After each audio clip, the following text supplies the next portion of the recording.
Coba sampean kalau jadi kiai, kalau Anda dalam posisi saya milih mana? Milih pakai ukuran apa tuh? Karena kita riba ya takut, medit ya takut. Misalnya saya bilang, ya sudah katanya sudah setuju kalau sudah saya ngomong pasti final ya udah guys. Tak suruh nyaur sapi. Jangan pakai uang, pokoknya jangan pakai uang. Karena kalau pakai uang itu mesti setelah itu masih denger. Sapi itu harganya beda-beda. Misalnya di sahur 20 juta. Lah aku ingin tuku sapi itu 20 juta, berarti kurang 5. Lalu takon ngeleng-ngeleng, sapinya zaman itu kayak apa yang sudah nunjuk di pasar yaitu aja dibelikan. Karena kalau pakai uang pasti. Dan nanti yang 20 juta yang bayar dengar-dengar, oh sapi kayak itu hanya 15. Nanti minta susu kan panjang. Jadi susahnya jadi kiai itu di situ.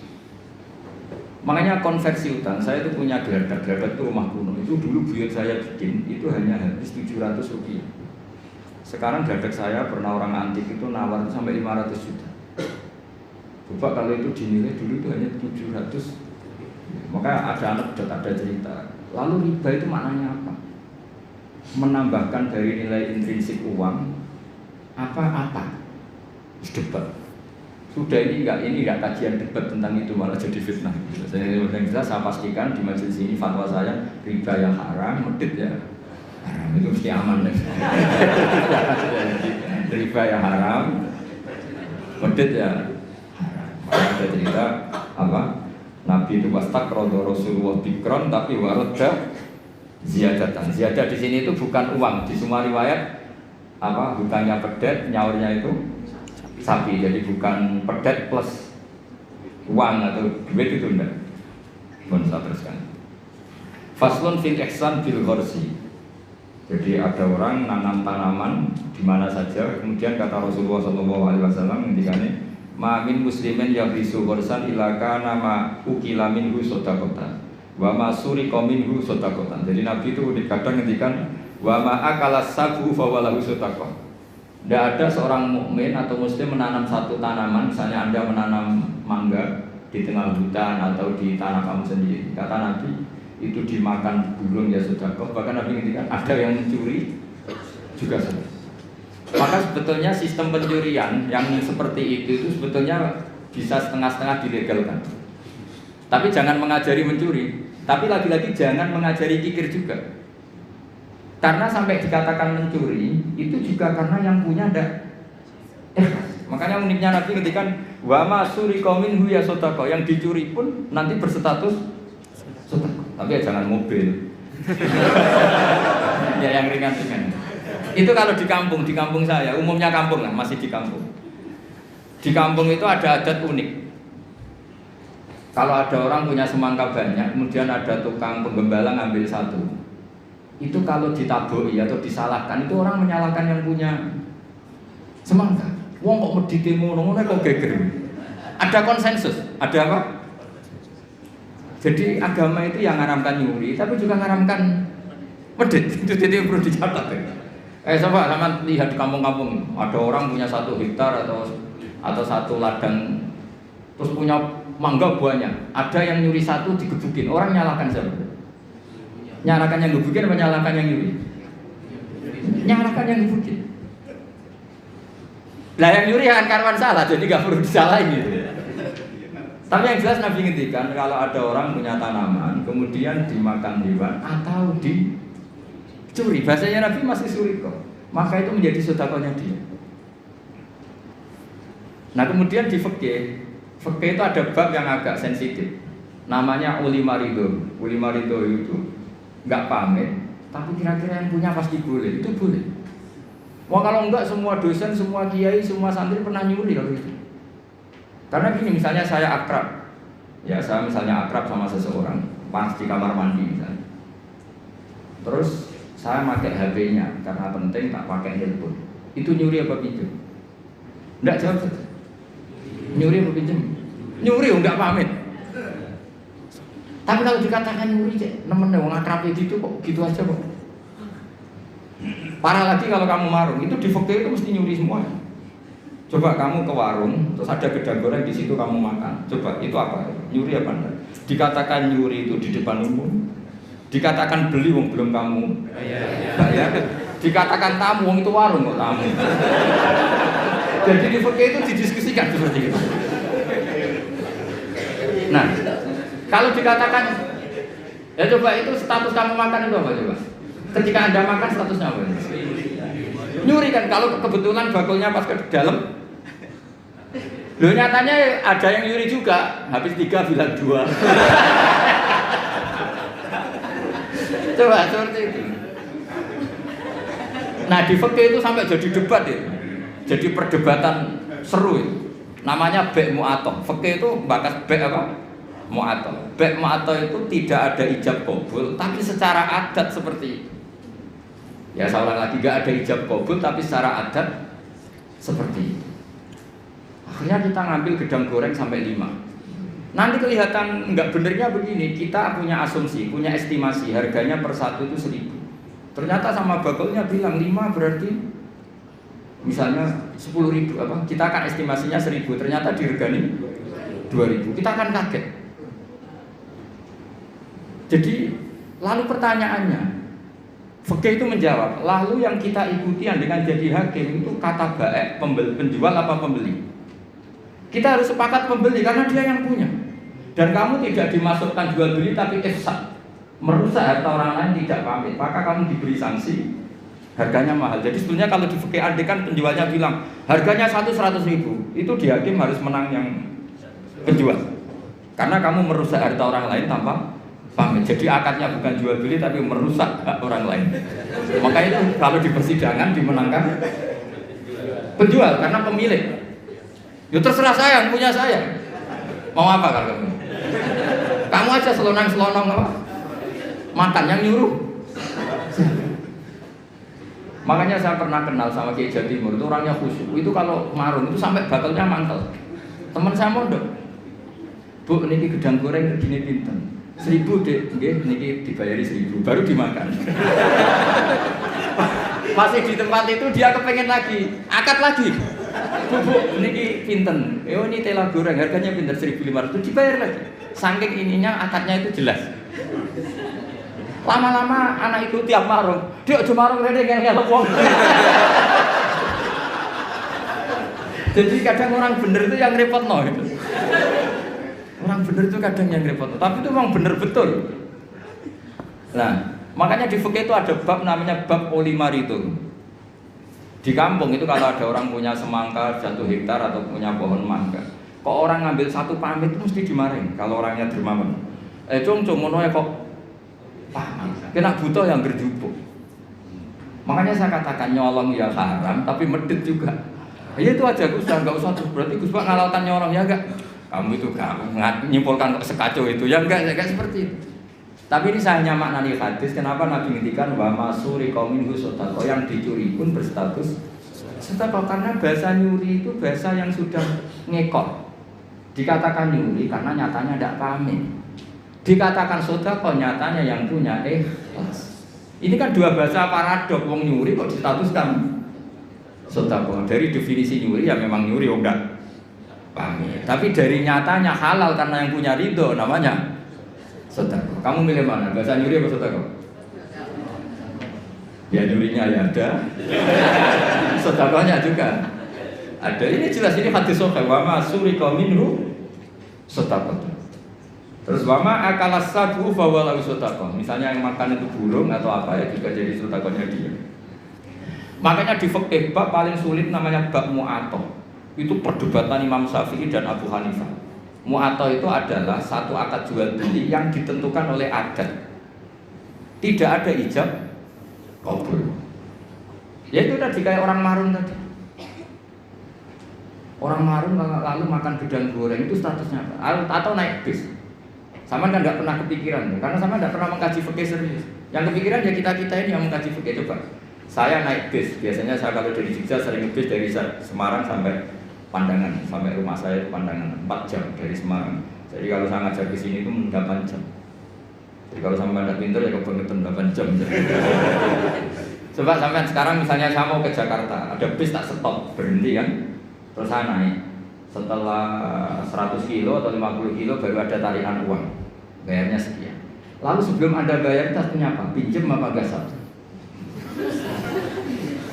Nggak pinjem apa gasap? Dikatakan gasap kan supirnya yang berhenti. Terus dikatakan pinjem, nyatanya nanti disuruh bayar. Dikatakan bayar di durasi waktu itu belum bayar. Statusnya apa?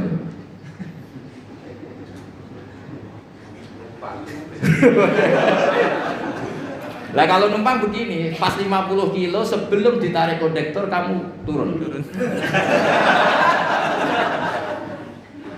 Jadi fikih itu punya sekian PR. Makanya di fikih itu mau tidak mau harus ada babun. Bab bagaimana transaksi sing ulima ridho, tidak ada akad yang verbal maupun eksplisit, tapi sudah diketahui kali itu pasti ridho.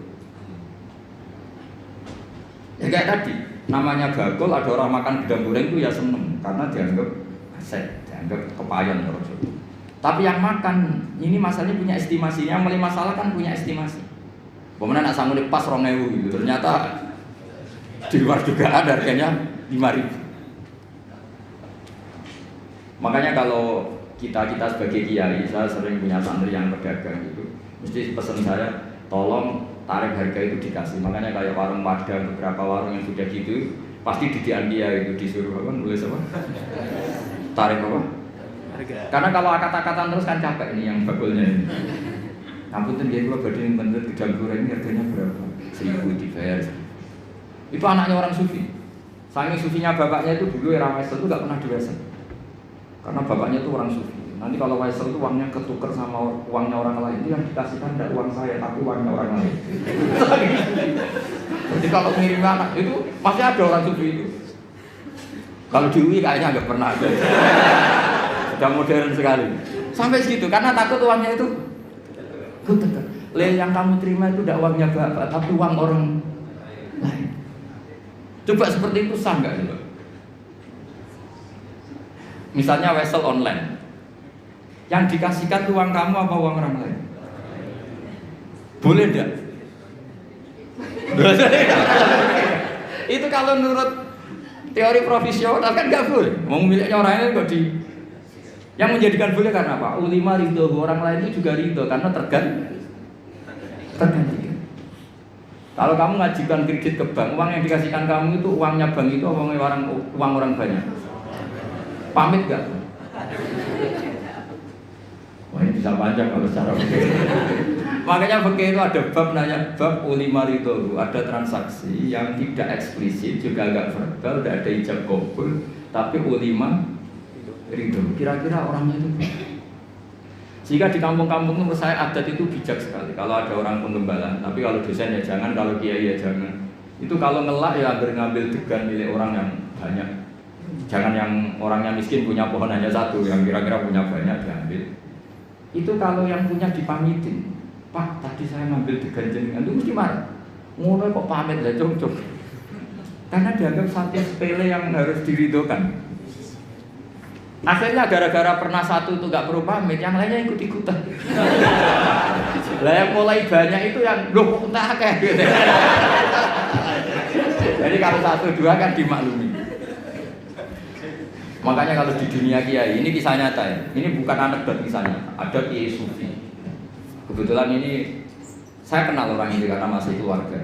Orangnya sufi sekali. Itu punya pondok, pondoknya itu model pondok yang berkah gitu. Yang nyantri orang-orang Madura.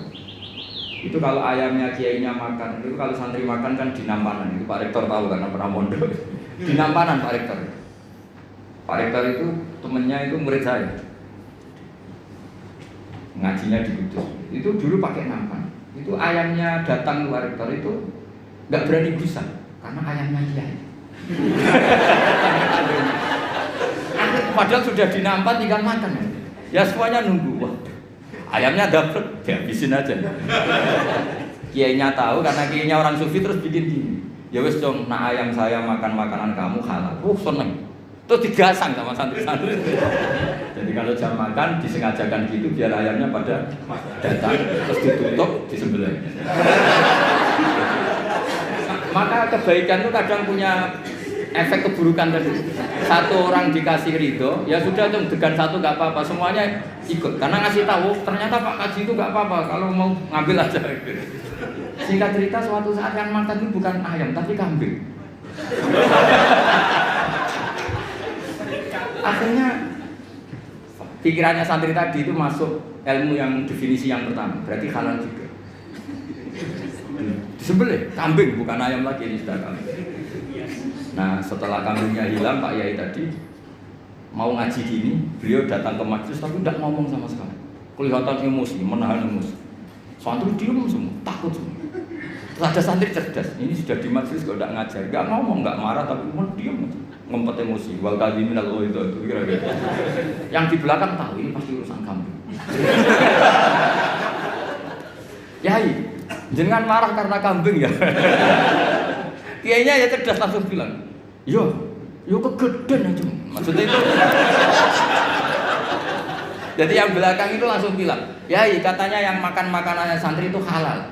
Nah kambing Pak Kiai makan makanan santri maka halal. Yo nak pedes kegedean aja. Kalau kambing itu ya kebesaran itu maksudnya. Nah cerita di kampung juga seperti itu. Ketika satu degan itu dimaklumi, orang itu kadang ngambil 10 dijual. Oh, itu kebanyakan ya berarti. Nah makanya di fikih itu hebat. Makanya Imam Abu Hanifah mengesahkan beul mu'atoh. Mu'atoh itu ulung-ulungan. Jadi tidak ada akad. Makanya kalau seperti penjualan online atau yang pakai apa terus uang ngambil sendiri, ngambil kembalian sendiri, itu repot kita sah.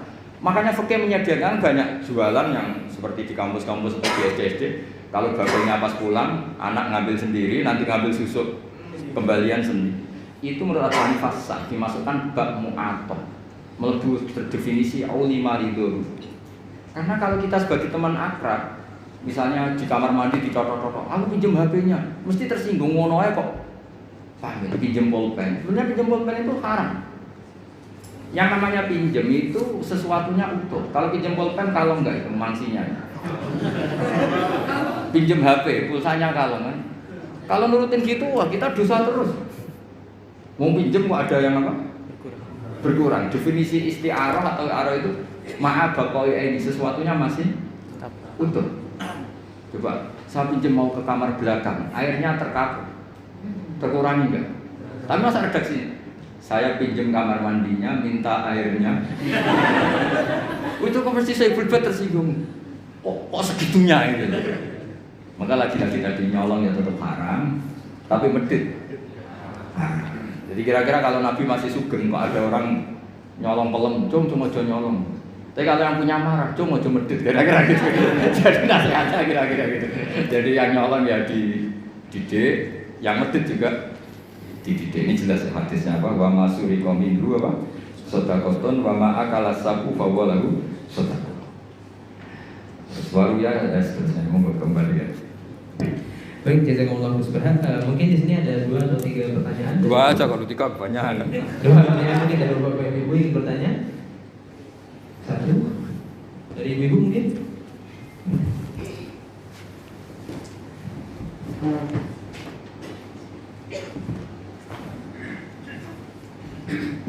Assalamualaikum warahmatullahi wabarakatuh. Assalamualaikum. Terima kasih makanya menarik tadi dengan Gus Bahan. Saya teringat ini Gus terkait dengan pamrih itu sebenarnya boleh atau tidak. Jadi kalau kita melakukan sesuatu kebijakan selalunya ada pamrih. Apakah termasuk juga pamrih untuk mendapatkan itu Allah begitu?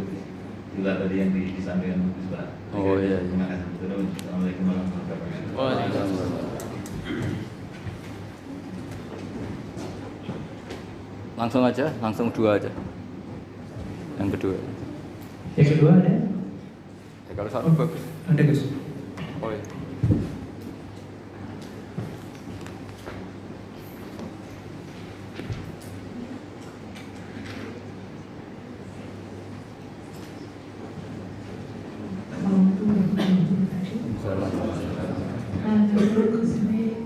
Mungkin minta saran kalau di kampus tadi.